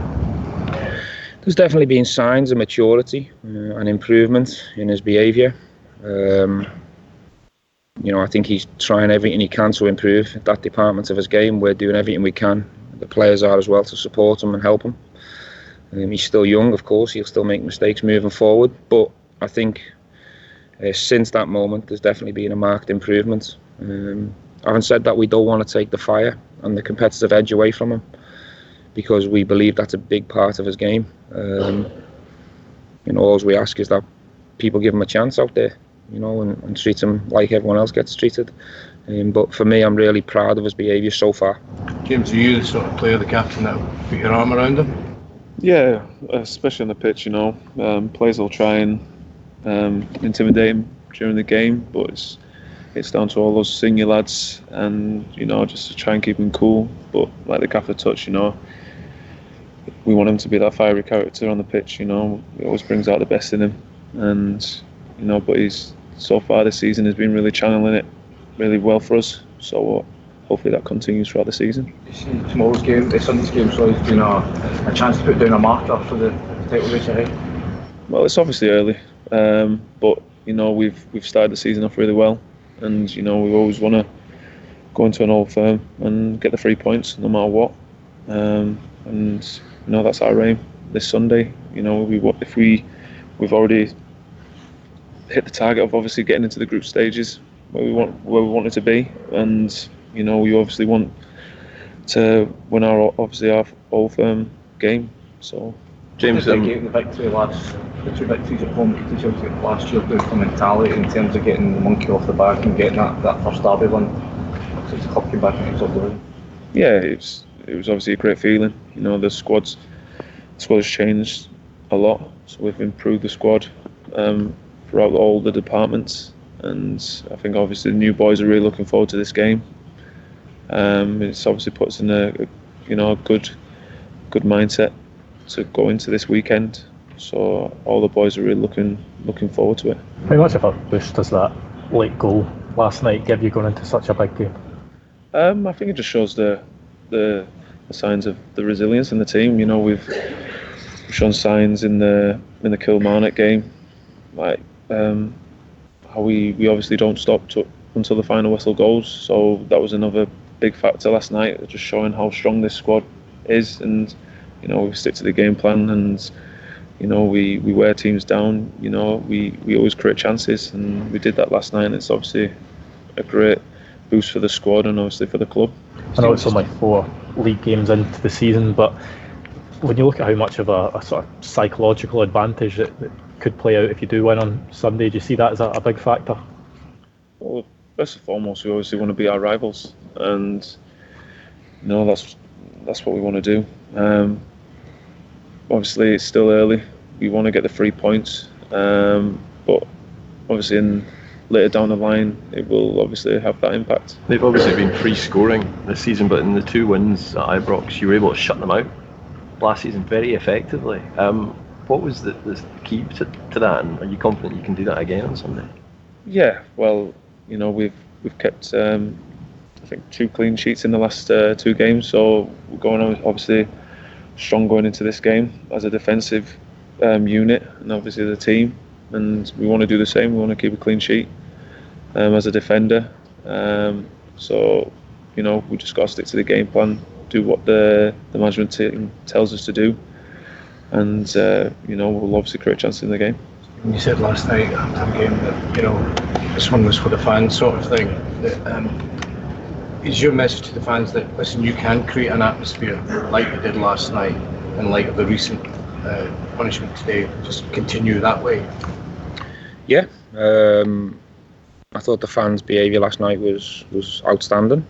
And yeah, just to repeat from the last press conference, if that continues, it gives a real positive image to the club, and we couldn't have done what we did last night without that support behind us. I thought the place was rocking, they were terrific, and they proved last night that we can behave in the right way, which was fantastic. And just on the point that James said about potentially if a player was trying to wind up one of your players in this fixture, the Old Firm, be it Alfredo or any of the new boys, what do you say to them? Well, to be honest with you, that happens. Gamesmanship happens in all kinds of different games of football. The Old Firm's no different, It's just the way it is. That's part of life. I've seen it in all the Old Firms that I've been involved in since I've been up here, but it's not going to change. You've got 2 sets of players that are desperate to win. Of course, it's still early in the season, but there's an international break after this fixture, so the fixture comes with more importance, if you like, because if it doesn't go your way, you've got longer to stew over it, and that's not what you want to experience. you want to finish this block of fixtures off in a positive way. So we need to try and find that performance. We know we've got it in us. I think when I first came in, there was a fear of Celtic. I think that the supporters, I also predict some of the players feared these fixtures. I think over the course of the 12 months, we've proved that that's not longer the case. And on our day, we're a good match for Celtic. So I predict another real close encounter, and it's a game we're really looking forward to. And that fear, you think, Stephen, is what, just playing years of catch-up? Well, look, this club's had a tough time. It's been down the leagues, it's been back up. Celtic have continued to have Champions League money and continue to strengthen and bolster the squad, and it's been a game of catch-up. The gap was huge, and it was always going to take time to close that gap.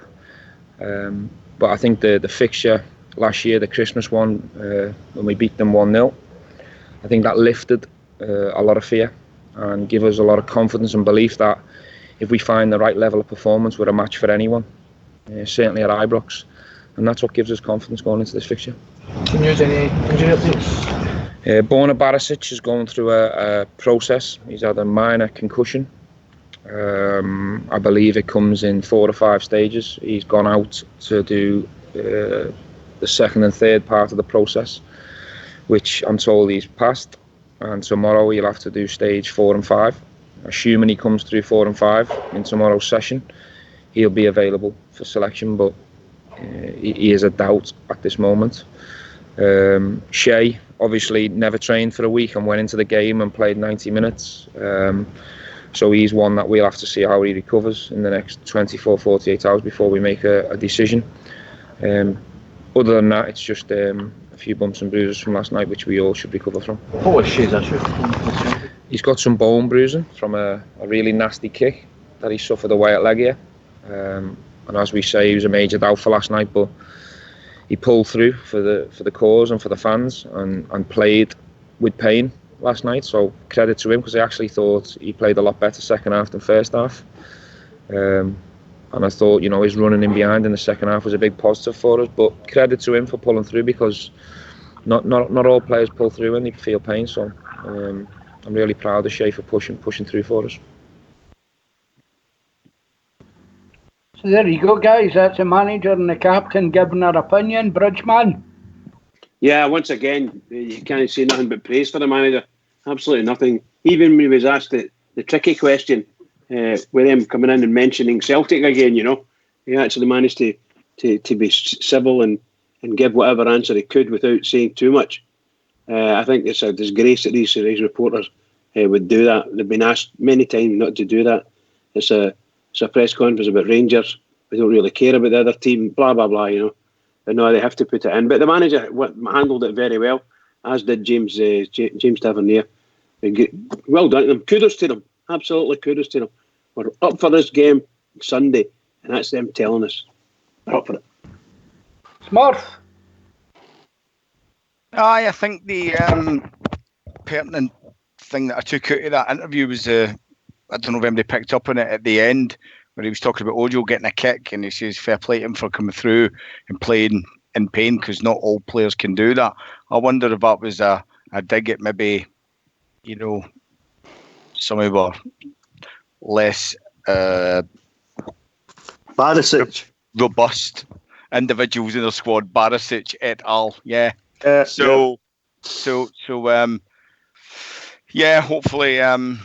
Hopefully we get the selection right. I think we'll come down to selection. What way the game goes, but home advantage. With our tails up in good form. I think we're coming through this block of 4 games, going into the international break. I think that just sets the tone for the rest of the season. We're 3/4 of the way through. Get a result Sunday, and we're in a really, really strong position and in a really good place. Aye, Phil. Aye, another great interview. The bit that I liked there actually was, see when he said when he first came in, there was a bit of fear against the scumbags, but then we beat them on the 29th of December, and it got all the players believing what they can do. So when he came in, he could see a fear in the players, and he's changed this whole team around. He's changed their mentality, everything. And now we've got nothing to fear. Nothing to fear. These players have got the world right in front of them. We'll beat them, the Ibrox. And I'm quite convinced we'll beat them quite comfortably on Sunday. Hope you're right there, mate, George. Aye, another excellent interview. True, I could listen to that guy all day, like I said, the captain as well. So going ahead to Sunday, I think Sunday will be it's always a hard game. You never got an easy game. But I think our players will really be up for it. True, I really think we will be up for it. He'll have them right up for it. And it'll not just be the manager. I thought last year it was the manager and maybe a couple of Andy Halliday and that maybe get them up for it. I think our full squad will be really ready for this. But it will be a really hard game. It's early in the season, true, but it'd be good to get the 3 points this early in the season, going to be international break, just to cap off. It's been a really good start to the season for us, true. But I'm really looking forward to it. I really am. I'll get a wee sleep tonight and probably no sleep tomorrow now, just waiting on it. Hi, Jimmy. Well done, George. I'm the same. 2 sleeps, as they say. Right. As usual, the gaffer's pressure is excellent. And the way the question was asked about Celtic signings or the puddle drinker signings, he's no interested in that. He's been very eloquent in his answers. He's giving them what they want to know, So he knows the task in front of him on Sunday, the same as we do. So as usual, he just dealt with the usual eloquence that he does. Answers them the questions, tells them the answers that they think that they should be getting, And some of them, Celtic's, what does the puddle drinker squad go to do? There's nothing. No, so as far as I'm concerned, there's not anybody of significance that can do anything to us. So the gaffer's built a squad that is more than capable of getting a good result on Sunday. And obviously before the show ends tonight, you'll get all our predictions and teams and that, but I'm very happy about going into Sunday. I don't have any fear, so I'm happy with the way the gaffer spoke today. It's short of doing anybody that wanted to say any rubbish. I'm full of confidence. Flanagan You know how the Jimmy. show's going to go. Sorry? I'm Flanagan confident. left back, Jimmy. Flanagan left back for me if Barisic isn't going to come through the test for concussion. I would go with same team as last night. I would swap Flanagan for Barisic and Jordan Jones for Ojo. Well, I would probably go with that as well. Aye. Same team at finish, basically. Team at finish last night would be no. Aye, that's your start. Your thoughts on it? I'm just sick of all the mundane questions at the press conferences, mate. I wish our manager would only do interviews with Rangers TV and put Gally McAllister up in front of the Scottish press. They don't deserve the man's attention, and I think he's getting pretty sick of them, mate. I think he commands respect after them and all, but Fox, he doesn't suffer fools, does he? Aye, but that's the way. He should just dismiss the Scottish press and send Gary McAllister out, as I said. He address the Rangers support through Rangers TV for me. Okay. Right, Jimmy, you suggested it, naming your team for Sunday in a prediction, please. Well, with McGregor, Tavernier, Golson, Katic, and possibly Barisic. If not, obviously it's Flanagan. In the middle, Aribo, Davis and Jack. Up front, Arfield, Jones and Alfredo. And I'll go for 3-1 the Teds. Oh, aye, good sound. I like the sound of that. What about yourself, Big Geordie? I'll probably go with the same team as last night, apart from Barisic. It'll either be Flanagan or possibly even throw a curveball and put Andy Halliday in there. True, because he done excellent last year, and again it's a different season and things like that. I wasn't even in the squad last night, but I wouldn't play Barisic anymore. I think I would go with Flanagan. I would go with Halliday, but possibly Flanagan. But the rest of the team I'd probably just keep the exact same.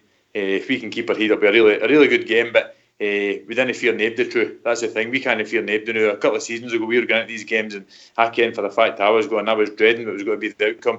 No, I'm always looking forward to it, true. But this Sunday, I'm really looking forward to it. And again, we've got guys in the park. Whether it's 11, 12, 13, whatever it's got to be, they'll be right up for it, and they'll give us everything they've got. Prediction, George? As long as we win through, that's the main thing for me. Okay, Smurf. I think the team that finished, I'll go with that. I think Ojo is playing with that wee injury and sort of looked a bit out, off the pace, I thought, yesterday. The only thing is my gut's telling me to start with Flanagan, but if it was me, I think if Barisic is fit, I would play him in that game, and I'd find out really finally once and for all what he's all about and make a decision based on it. Okay, pal, Phil. Just what I said a minute ago, the team that finished, Flanagan at left back, Jones to the Ojo, and then the rest. I don't care if it's 1-0 or 10-0, we just need 3 points. All right, mate, did we get a prediction off you there, Smurf? No, we didn't. 2-0. 10-0? 2-0. Oh, 2-0. I thought you said 10 there. Bridgeman. Very close to the same team. I'm not dead sure whether, what do you call him, Joe or Aribo didn't get a couple of kicks in the ankle during the game. So hopefully, if the guys are all fit, then fine. But if there's any doubt at all about their fitness, then definitely. Barisic looked as if he had a bit of concussion, which is the main reason to get taken off. So he might not get a game. So I think John Flanagan fitted in quite well. We know that. And as Big George says, there's a wee chance. He might say, right, we'll leave Flanagan out and we'll stick Halliday in. He's maybe more utility. And then if Aribo's is not fit, then I think it would be Kamara would step in there, no problem, without making too much of a change to the game. He had a really good game against them the last time we were at Ibrox. And Ojo, I don't know if he's going to be fit. I really don't think he's going to be fit. So Jordan Jones, he'll do fine. Very happy. And I'm going for a 1-0. 1-0, okay, Bridge. Foxy. Yeah, I think Flanagan will come in at left back. All the other defenders will keep their place. I've got a funny feeling that Joe Aribo might not start. I think Glenn Kamara might start along with Davis and Jack. I would still play Arfield and probably Jordan Jones on the left with Morelos up front. Does somebody think that Arfield and Jermaine Defoe's a better option up front? I think they two link up better. Anybody? I think in the past they have done, and we've even commented on here in the show a couple of times. They seem to know where each other are, and they've created a really good partnership for each other. In fact, the last time they played at Ibrox, that lovely dummy from Defoe and set up Barfield for the second goal. It was just the first goal, I can't remember which, but wonderful to see. So yeah, it's a good point there. I can't see them not playing Morelos, but this is a game they're hoping that he comes in into his form and scores a couple of goals against them. I think that's what this is all about, to be honest. Jimmy? I think the way going forward with the team, the gaffer's doing well, is I agree with Fox. I don't think he's given the credit where it's due, and I just think that they still think him as a fledgling manager, and yet Popcorn Mouth's getting all the credit for everything he does. So I'm looking for the team to perform well on Sunday, which I think they will do. There'll be 50,000 is there, just roaring the team on, and I think whatever team he picks, I don't get any. I would play Flanagan instead of Barisic, and I would definitely play Jones. Aribo, I would definitely play him with Davis and Jack in the middle. So I'm looking forward to a good, solid performance. The back four for me has got to be crucial. The back four's played really, really well this season. Midfield as well. Couple of changes in midfield, but the back four for me needs to be solid. Up the left, they're rubbish up, no, so we need to exploit that. So I think we've got a good chance of doing. Let's hope that Fred, the Fox man said this before, and so did Ox here. Fred needs to be smart on Sunday. right? Because we know what's going to happen on Sunday. We all know that he's going to get the niggles and the kicks and all that. But the referee, who we all know who it is, he's got to be strong as well. But Fred's got to be smarter than them. No, and he's doing well so far. So let's hope that on Sunday he's learnt his lesson from last season and don't let Lego Muncher wind him up as what he has done in the past. Can I come in there too? Go ahead, George.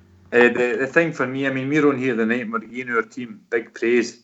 Big Katic, goal centre, fantastic. Our captain, fantastic. Ryan Jack, they're the big game players for me. I can Alfie can score anytime he wants, but I think the big team player for me the morning is the two centre halves and Ryan Jack. Ryan Jack needs to win his battle, and the two big centre halves need to be as strong as they have been. And obviously, if that happens, I think we can really take it to them. True, that's what we've got to do. We can't hang off them and let them see what they've got to do. We've got to give them it, and I think we've got the team now. True, to actually, I'm not saying we've got the better team man for man out of the park, but we're really improving, and I think we can definitely take the game to them and win the battles and get the game 3 points.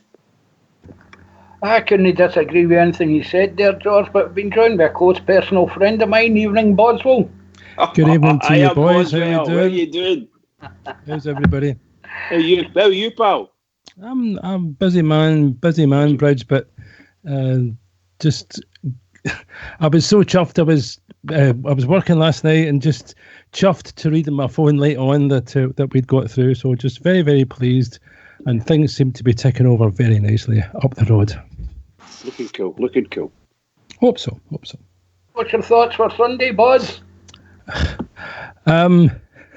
Well, it depends who turns up to play us. I mean, it could be Hammerby, it could be Yeovil, it could be anybody. And of course, with them not being favourites, that really upsets people too, doesn't it? Really. So, but it's very equal. Very big boy done it and ran away. Well, yeah, but yeah, and they'll also be very upset that they didn't get young boys. But mind you, they've got plenty of their own, so they shouldn't really be needing any of the ones that we've got. I really do think that we could win this on Sunday. I think we're playing well. The mood within the camp is excellent. The only thing I'm a bit concerned about is how our support are going to be on Sunday, because I think that everybody is looking and everybody is waiting. And I just think we've got to be a very savvy support on Sunday. But I have every confidence in all the boys that will be there, that because it just takes someone to say something. Boswell. Oh, is it? well, that's that finished, isn't it, really? You know, just what I was about to say is just dead in the water, isn't it, really? But no, I think 1-0. I don't really care how we win on Sunday as long as it's 1-0, and that'll do me. Here, Boswell. Here, pal. One of yours, Bridge. 1-0. That's it. 1-0 for the Bridgeman's happy. 1-0. Yeah, no, absolutely, Bridge. Because the thing is, we can't be intimidated by them, because I don't think they've got anything to intimidate us with.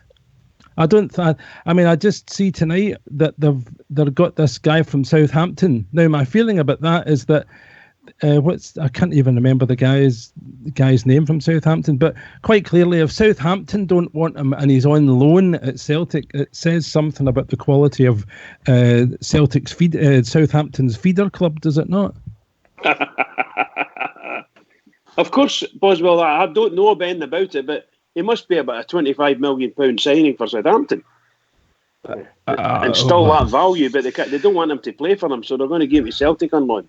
Anyway, guys, if I can cut across, you've been joined by a caller on the phone. Evening, caller. It's Graham here for Blair Derby. Hi, Graham, how you doing? It's just a question here.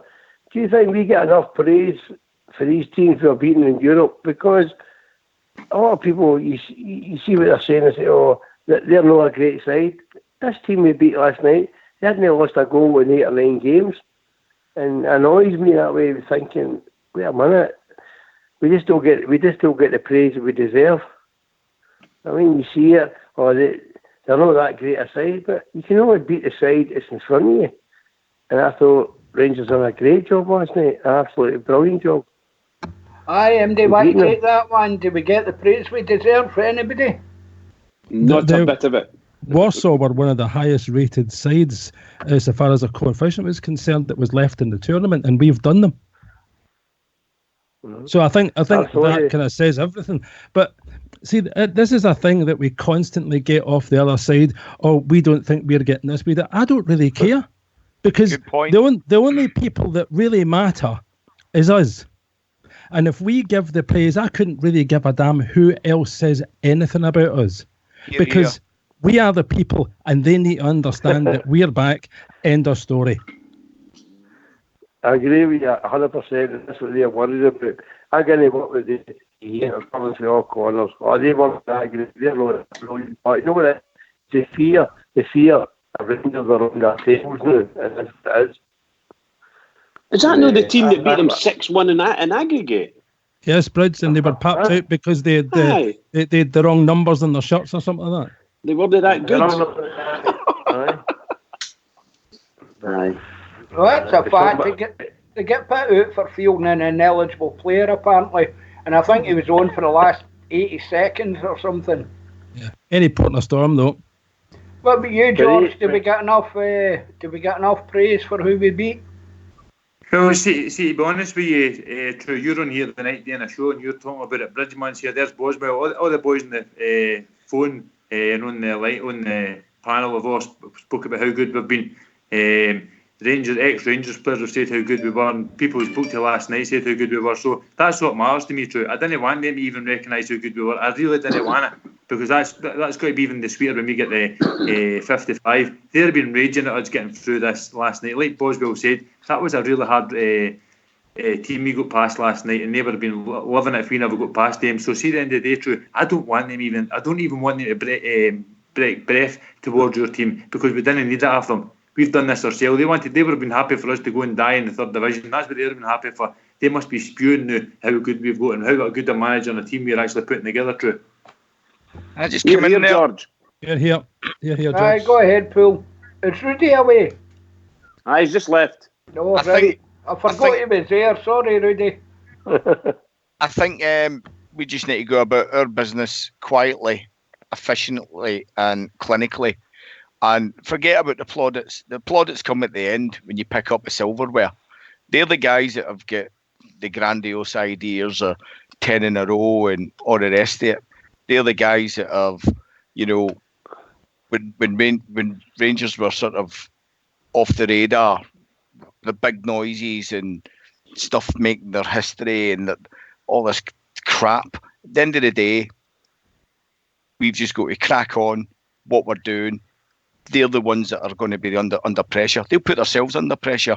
The fact they've picked Neil Lennon as a manager, they're already under pressure because he can't handle it. He'll crack. He'll end up going to the doctors and getting tablets again. You know what I mean? So I think we just carry on as we are, clinically, efficiently and quietly. Forget everybody else. Nobody likes us. We don't care. And that's it.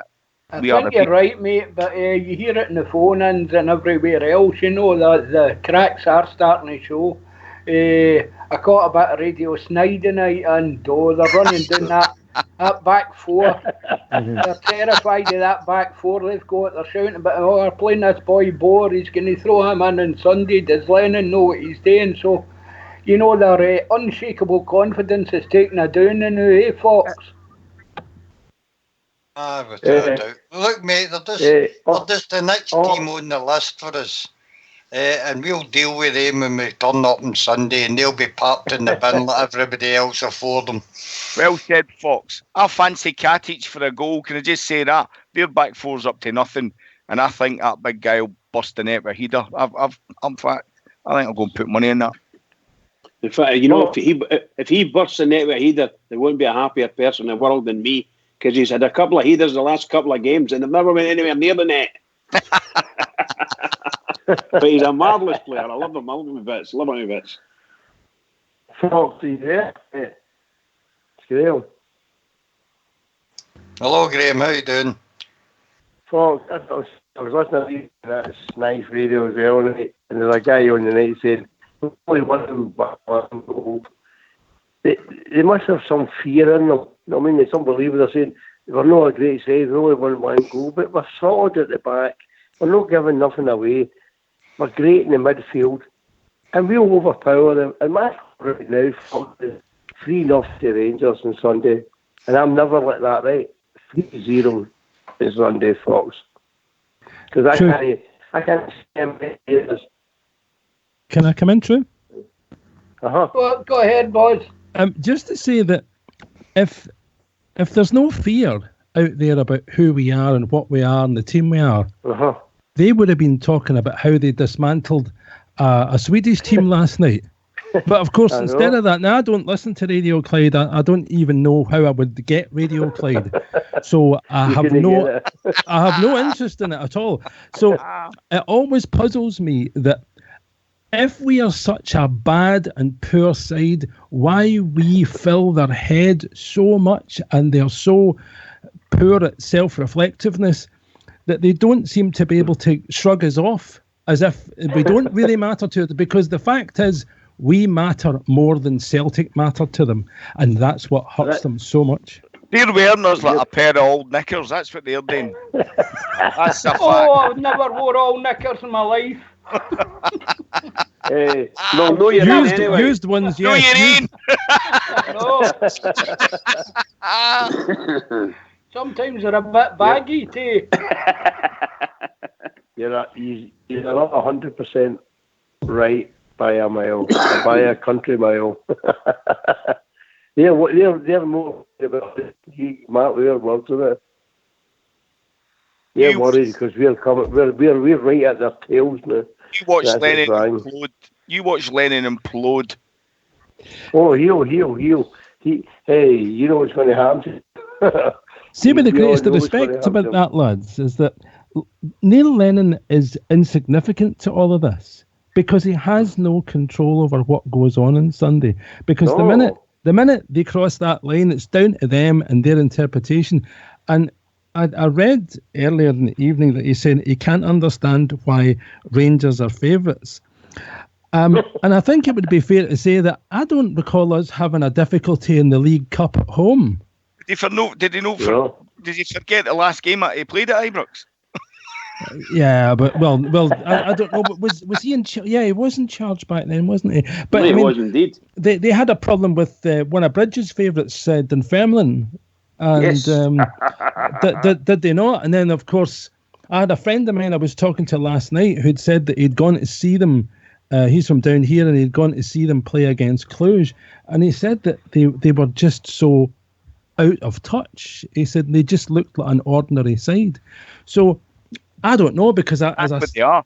Well, I don't watch them, so I couldn't really say. So I can't really. I'm not an authority on what they are or what they're not. So I just think that we're playing so well just now.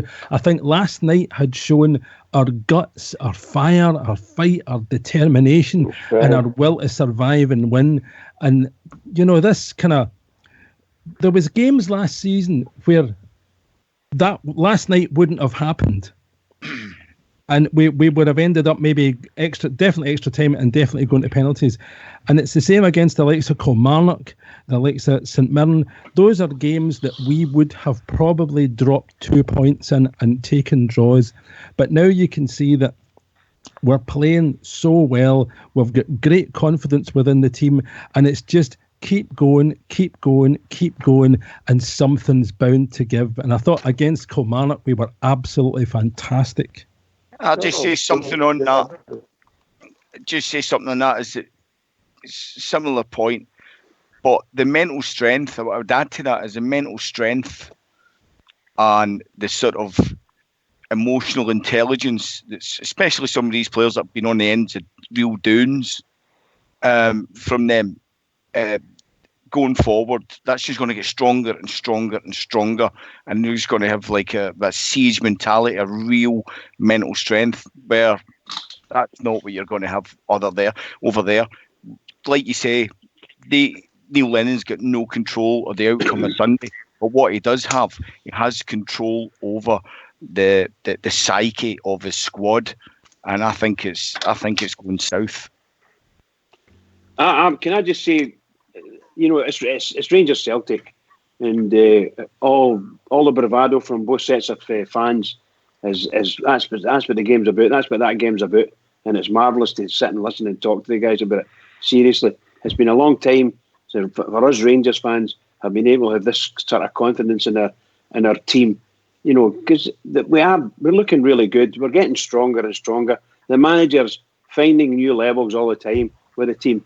And my goodness gracious, Celtic need to watch out, because sooner or later we're going to absolutely pound them. I know we've beat them twice in the last 12 months or so, but we're going to absolutely pound them. Hopefully it's this week. Gentlemen, if I can come in there, we've reached that time of the evening again. Bridgeman, would you like to have the last word? Okay, pal, can I just say... Before you go, Bridge, True, you want to do the Old Firm game? Match and post-match.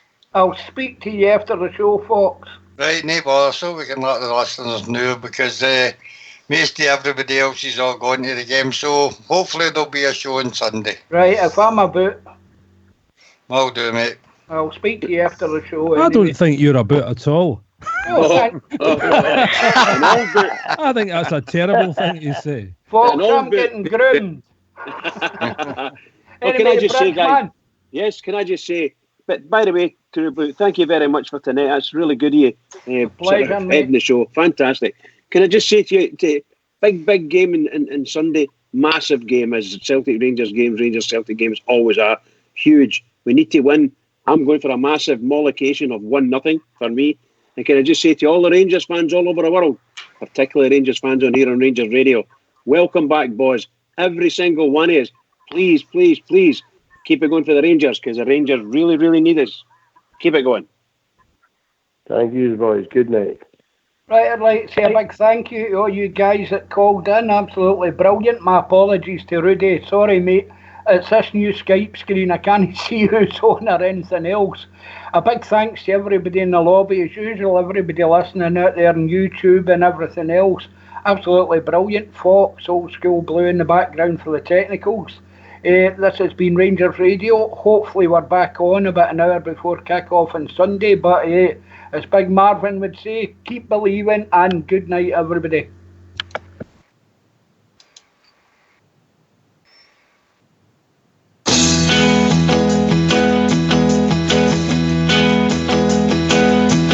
I sailed the wild Atlantic, across the broad Pacific shore. I sailed around the stormy capes, and I've heard the 40s roar. I've flied the Indian Ocean, I've sailed the China Sea, but there's a sea back home in Scotland, more than all the rest to me. It's the blue, blue, blue. It's the greenest sight that I have ever seen. It's the blue, blue, blue team of my club, and it's part of every Rangers player's dream. No more I'll sail the seven seas, no more I'll ever roam, no more I'll feel the urge again. I'm back where I belong. At 3:00 each Saturday, I'll join the mighty throng, with flags and banners